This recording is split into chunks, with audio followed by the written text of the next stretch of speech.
En compagnie de Guillaume Mabou devant ce bar, qui n'est pas un bar virtuel, c'est un bar bien réel, mais malgré tout, tout ce qui a été réalisé en décoration, c'est du trompe-l'œil. C'est simplement pour aborder ce chapitre de la décoration et de l'impression numérique. Maintenant, ça ne fait plus qu'un. C'est plus forcément de l'imaginaire, c'est de la réalité. Est-ce que ça va bouleverser notre quotidien et de quelle façon demain ? Oui, certainement. Le champ des possibles s'est agrandi fortement depuis quelques années. Aujourd'hui, on parle d'impression textile très très proche de la qualité attendue par des architectes, des décorateurs. On parle de covering qui permettent de modifier facilement des surfaces, des barres, des surfaces rigides avec une qualité exceptionnelle. On parle de matières texturées qui permettent de s'approcher de cuir, de sky, de choses vraiment assez bluffantes. Donc oui, toutes ces techniques vont remplir notre quotidien, que ce soit pour le particulier, pour le retail, dans différents secteurs. C'est évident, on parle du corporate également, le secteur du corporate, les sièges sociaux qui, de manière sociale, ont besoin de faire évoluer aussi l'image de leur entreprise interne et qui vont utiliser de plus en plus toutes ces nouvelles techniques. Vous avez parlé effectivement des différents types de matériaux. On aurait pu évoquer l'adhésif, le papier, le textile, le métal, le verre également, sur lequel on peut effectuer de l'impression, de la gravure, pas mal de choses de ce genre.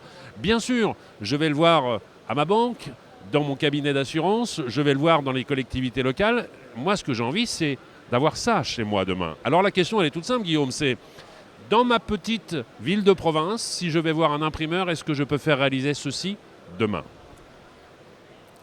Demain, c'est pas certain.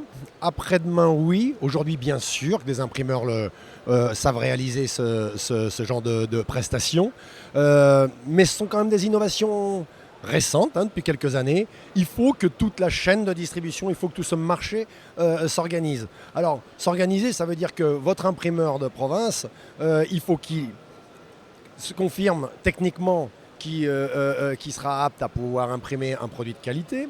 Il faut qu'il forme également ses commerciaux pour être capable de vous parler à vous, décorateurs, architectes, dans votre langage et vous montrer qu'effectivement, on peut avoir des garanties décennales sur certains supports, on peut avoir la qualité attendue par un décorateur intérieur.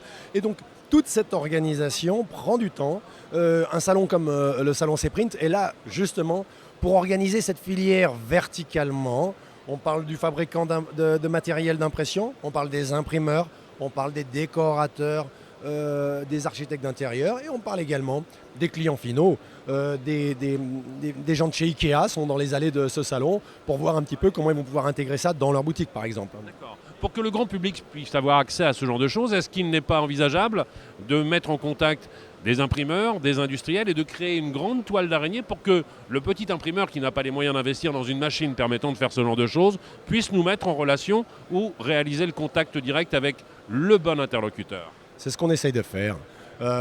Sur 3 jours de ce salon, mais grâce à d'autres outils aussi toute l'année, notamment sur Internet, un projet Plug and Play qui réunit vraiment toute l'innovation et qui permet de parler dans le langage de l'architecte et du décorateur justement, de montrer un petit peu tous les possibles et puis accompagner les imprimeurs tout au long de l'année. C'est aussi la fonction de ce salon pour qu'ils soient capables demain, de proposer de tels services. Mais oui, on est dans une ère où effectivement un industriel doit discuter avec un designer, un imprimeur doit discuter avec un créatif. Enfin voilà, on est vraiment dans cette ère-là. Merci beaucoup Guillaume. De rien, merci à vous.